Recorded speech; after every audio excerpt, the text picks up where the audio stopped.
प्रीति school में teacher थी। प्रीति को खाने का बहुत शौक था। वो हर समय कुछ न कुछ खाती रहती थी, लेकिन एक दिन प्रीति के सामने बहुत ही मुश्किल स्थिति आ गई जब स्कूल में उसका पेट खराब हो गया। रोज की तरह प्रीति अपने हैंडबैग के साथ साथ 5 किलो का झोला लेकर ऑटो से स्कूल पहुंची। ऑटो से उतरते समय प्रीति अपना झोला वहीं भूल गई। प्रीति ऑटो वाले को पैसे देकर जाने ही वाली थी कि ऑटो वाले की नजर उसके झोले पर पड़ गई। उस ऑटो वाले ने झोला हाथ में उठा लिया।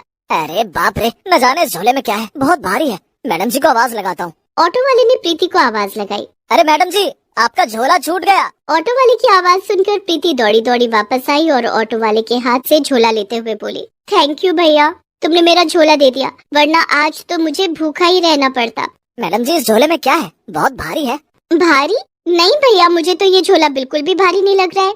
कोई बात नहीं, अच्छा मैं चलता हूँ। प्रीति अपना भारी भरकम झोला लेकर स्कूल के अंदर आ गई। प्रीति को देखते ही दूसरे टीचर और बच्चों में कानाफूसी होने लगती थी। मैथ्स की टीचर शिवानी ने हिंदी की टीचर कल्पना को इशारे से अपने पास बुलाया। बोलो शिवानी, क्या बात है? तूने प्रीति को देखा? आज भी झोला भर के खाना लाई है। हाँ यार, सारा दिन क्लास में और कॉमन रूम में बैठकर खाती रहती है। पता नहीं बच्चों को क्या सिखाती होगी, अपनी तरह खाना सिखाती होगी। दोनों हंसने लगते हैं। प्रीति अपना झोला लेकर क्लास में पहुंच जाती है। उसे देखकर क्लास के सारे बच्चे खड़े हो जाते हैं। Good morning madam. Good morning बच्चों, बैठ जाओ। सभी बच्चे अपनी अपनी सीट पर बैठ जाते हैं। प्रीति भी अपनी सीट पर बैठ जाती है और अपने झोले में से एक थर्मस और एक कप प्लेट निकालती है। प्रीति चाय और नाश्ता करने लगती है। सभी बच्चे उसे देख रहे थे। प्रीति मुंह में नाश्ता भरकर बच्चों से बोलती है, बच्चों सभी लोग अपनी अपनी नोटबुक निकालो और 1 से 10 तक का पहाड़ा लिखकर मुझे दिखाओ। बच्चे अपना अपना काम करने लगते हैं। इस बीच प्रीति चाय और नाश्ता खा लेती है। थोड़ी देर के बाद 1 से 10 तक पहाड़ा लिखने में इन्हें बहुत टाइम लगेगा, तब तक फ्रूट्स खा लेती हूँ। प्रीति अपने झोले में से एक अनार और एक प्लेट निकालती है। वो प्लेट में अनार के दाने छुड़ा कर रखने लगती है। थोड़ी देर के बाद वो अनार के दाने छुड़ा लेती है। तब तक बच्चों ने पहाड़ा लिख लिया था और वे अपनी अपनी कॉपी लेकर प्रीति के पास आने लगे। प्रीति बच्चों की कॉपी चेक करती जाती और साथ साथ अनार भी खा रही थी। सबकी कॉपी चेक करने से पहले उसने अपना अनार खत्म कर लिया था। अनार तो खत्म हो गया, मुझे अभी और भूख लग रही है, केले खा लेती हूँ। प्रीति ने फिर अपने झोले से 2 केले निकाले और केले खाने लगी। बच्चे प्रीति को देख रहे थे और आपस में बातें कर रहे थे। कुसुम, अगर प्रीति मैडम का कभी स्कूल में पेट खराब हो गया तो क्या होगा? क्या होगा? उस दिन मैडम टॉयलेट में बैठकर खाएंगी। और दोनों बच्चियां हंसने लगती हैं। प्रीति ने उन्हें हंसते हुए देख लिया। कुसुम, कोमल, क्या बात है? तुम दोनों क्यों हंस रही हो? लाओ अपनी कॉपी चेक कराओ, मैं देखूं तुम दोनों को पहाड़ा आता है कि नहीं। अगर एक भी पहाड़ा गलत निकला तो तुम दोनों कल अपने घर से मेरे लिए खाना लाओगे, समझी? कोमल, प्रीति मैडम की सजा भी कितनी आसान है ना। घर से खाना लाना कौन सी बड़ी बात है। मम्मी को बोल दूंगी, टिफिन में खाना ज्यादा रख देंगी। प्रीति सभी बच्चों की कॉपियाँ चेक कर रही थी कि तभी लंच ब्रेक हो गया। सभी बच्चों खाना खा लो। इतना कहकर प्रीति अपना झोला उठाकर कॉमन रूम में चली गई। वहाँ दूसरे टीचर भी अपना अपना लंच बॉक्स लेकर आ गए। अरे प्रीति, आज क्या लाई हो अपने पिटारे में? आज मैं कढ़ी चावल लाई हूँ। इतना कहकर प्रीति ने झोले में से 4 डब्बे बाहर निकाले। उसने डब्बा खोला तो 2 डब्बे में चावल और 2 डब्बे में कढ़ी रखे थे। अरे ये 2-2 डब्बे किसी और के लिए भी खाना लाई हो क्या? नहीं, ये दोनों डब्बे मेरे लिए हैं। मुझे कढ़ी चावल बहुत पसंद है। सबने खाना खाया, लेकिन प्रीति ने 2-2 डब्बा खाना खाया। खाना खाने के बाद प्रीति ने अपने झोले में से रबड़ी और गुलाब जामुन निकाल कर खाया। इतना खाने के बाद प्रीति ने बड़ी जोर की लंबी डकार मारी। प्रीति रोज इतना ही खाती थी। वो रोजाना 5 तरीके के फल खाती, सुबह नाश्ते में दूध पीती। एक दिन तो प्रीति स्कूल में आलू के मोटे मोटे 8 पराठे लेकर आई और सारे पराठे उसने खुद खाए। इतने से भी प्रीति का पेट नहीं भरता तो स्कूल खत्म होने के बाद स्कूल के बाहर खड़े ठेले वाले से कभी छोले चावल तो कभी आलू पूरी खरीद कर खाती। एक दिन की बात है, रोज की तरह प्रीति अपना 5 किलो का झोला लेकर स्कूल आई। उसमें कई प्रकार के फल, दूध, चाय, बिस्किट और ढेर सारा खाना भरा हुआ था। क्लास में आते ही, आज तो मैंने सुबह सुबह दूध नहीं पिया था, न जाने क्यों पेट भारी सा लग रहा है। लेकिन दूध पिए बिना तो मेरे दिन की शुरुआत ही नहीं होती है। आंखें नहीं खुल रही है। प्रीति ने थर्मस में से गर्म दूध एक ग्लास में निकाला और वो बच्चों के सामने दूध पीने लगी। दूध पीने के थोड़ी देर बाद पेट में गुड़गुड़ कैसी हो रही है? प्रीति के पेट से आवाजें आने लगी और उसे खट्टी खट्टी डकारें आने लगी। थोड़ी देर के बाद प्रीति को बहुत जोर से प्रेशर आता है। प्रीति क्लासरूम से भागी भागी टॉयलेट की तरफ जाती है। दूसरी क्लास में पढ़ाने वाले टीचर और बच्चे प्रीति को भागते हुए टॉयलेट की तरफ जाते हुए देख लेते हैं। प्रीति टॉयलेट जाकर वहाँ पॉटी करने लगती है, लेकिन उसका पेट तो खराब हो चुका था। अरे ये क्या, मुझे तो लूज मोशन हो रहा है। प्रीति जब पॉटी कर रही थी तब बहुत जोर जोर से आवाजें आ रही थी जो टॉयलेट के बाहर तक जा रही थी, और बगल की क्लास के टीचर और बच्चे भी वे आवाजें सुन रहे थे। टॉयलेट से बहुत गंदी बदबू भी निकल कर क्लास तक जा रही थी। सभी बच्चों और टीचर ने अपने अपने हाथों से अपने कान और नाक बंद कर लिए। प्रीति बहुत देर तक पॉटी करती रही। उसके पेट में बहुत तेज मरोड़ हो रहा था। प्रीति टॉयलेट में बैठी बैठी सोचती है, कल रात मैंने ढेर सारे छोले खाए हैं, कहीं मेरा पेट उसी से तो नहीं खराब हो गया। काफी देर हो गई। जब प्रीति टॉयलेट से बाहर नहीं आई तो सफाई कर्मचारी मधु ने प्रीति को बाहर से आवाज लगाई, प्रीति मैडम, क्या बात है, आपकी तबीयत तो ठीक है ना? हाँ मधु, आती हूँ मैं थोड़ी देर में। कुछ देर के बाद प्रीति टॉयलेट के बाहर आई और हाथ मुंह धोकर क्लासरूम में गई। तभी कुसुम ने प्रीति से कहा, मैडम, आपने जो कल होमवर्क दिया था उसमें से मुझे कुछ पूछना है।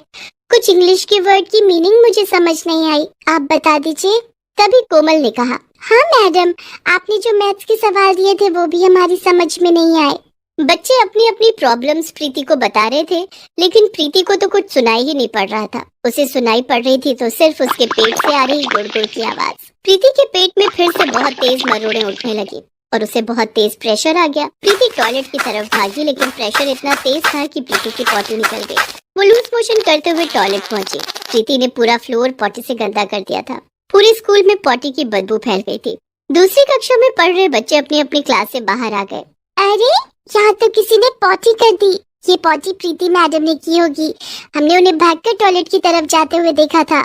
इधर प्रीति टॉयलेट में थी और उसे लगातार लूज मोशन हो रहा था। वो टॉयलेट से उठ भी नहीं पा रही थी। जैसे ही वो उठकर हाथ धोती उसे फिर से टॉयलेट लग जाता। इधर गंदगी और बदबू से परेशान होकर स्कूल के सभी टीचर और बच्चे स्कूल छोड़कर बाहर खड़े हो जाते हैं। बात प्रिंसिपल मैडम तक पहुंच जाती है। ये किसकी करतूत है? किसने पूरे स्कूल को गंदा किया है? और किसकी करतूत होगी? उसी की जो रोज झोले में 5 किलो खाना लेकर आती है। इतना खाएगी तो पेट खराब होगा ही। अब हमारा जीना दूभर कर दिया है। स्कूल में 1 मिनट भी रुका नहीं जा रहा। प्रिंसिपल मैडम ने मधु को बुलवाकर पूरे स्कूल में साफ सफाई करवाई। प्रीति कहाँ है? मैडम जी, वो तो टॉयलेट में है, जाओ उसे बुला कर लाओ। मधु प्रीति को बुलाने के लिए टॉयलेट में जाती है, लेकिन प्रीति तो लूज मोशन से पस्त होकर चक्कर खाकर जमीन पर गिर पड़ी थी। मधु ने बाहर आकर ये बात प्रिंसिपल मैडम को बताई। प्रिंसिपल मैडम ने स्कूल प्रशासन की मदद से प्रीति को बेहोशी की हालत में अस्पताल भिजवाया, जहां डॉक्टरों ने प्रीति को एडमिट कर लिया। बार बार लूज मोशन होने के कारण इन्हें डिहाइड्रेशन हो गया। इन्हें सलाइन के जरिए एंटीबायोटिक दवाइयाँ चढ़ानी पड़ेंगी। अस्पताल में भी प्रीति को लगातार लूज मोशन होता ही जा रहा था। अस्पताल के बेड के गद्दे, चादर सब खराब हो गए। डॉक्टर ने सलाइन के जरिए प्रीति को दवाइयाँ चढ़ाई। कुछ देर बाद प्रीति का लूज मोशन बंद हो गया। उसकी तबीयत में कुछ सुधार आ गया, जिसके बाद उसे होश आया। प्रीति ने आंखें खोली तो उसके सामने डॉक्टर, नर्स, प्रिंसिपल मैडम, दूसरे टीचर और स्कूल के बच्चे खड़े थे। प्रीति उन सबको देखकर बहुत शर्मिंदा हुई। तभी डॉक्टर ने प्रीति से कहा, प्रीति जी, आपको कुछ दिनों तक लिक्विड डाइट पर रहना होगा। उसके बाद भी आपको अपने खाने पीने पर काफी कंट्रोल करने की जरूरत है, क्योंकि ओवर ईटिंग के कारण आपका पेट खराब हो गया। अगर आपने अपने खाने पर कंट्रोल नहीं किया तो आपके इंटेस्टाइन पर बहुत बैड इफेक्ट पड़ेगा। डॉक्टर साहब, अब मैं बहुत लिमिटेड खाना खाऊंगी और बहुत हल्का खाना खाऊंगी। मेरी वजह से आज पूरे स्कूल को परेशानी हुई है, इसलिए मैं वादा करती हूँ कि अब मैं खाना उतना ही खाऊंगी जितने की जरूरत हो। उसके बाद प्रीति ने प्रिंसिपल मैडम, स्कूल की सभी टीचर और बच्चों से माफी मांगते हुए कहा, मैडम, मेरी वजह से आप सभी को परेशानी हुई है। हो सके तो आप सभी मुझे माफ कर दें। मैंने कभी बच्चों की पढ़ाई पर ध्यान नहीं दिया। मेरा ध्यान हमेशा खाने पर ही रहता था, जिसके कारण आज मुझे अस्पताल आना पड़ा। कोई बात नहीं प्रीति, तुम्हें अपनी गलती का एहसास हो गया, इतना काफी है। हमें उम्मीद है कि अब तुम अपनी सेहत पर ध्यान दोगी, क्योंकि सेहत ज्यादा खाने से नहीं बनती है। हमें उतना ही खाना चाहिए जितना हमारे शरीर को जरूरत हो।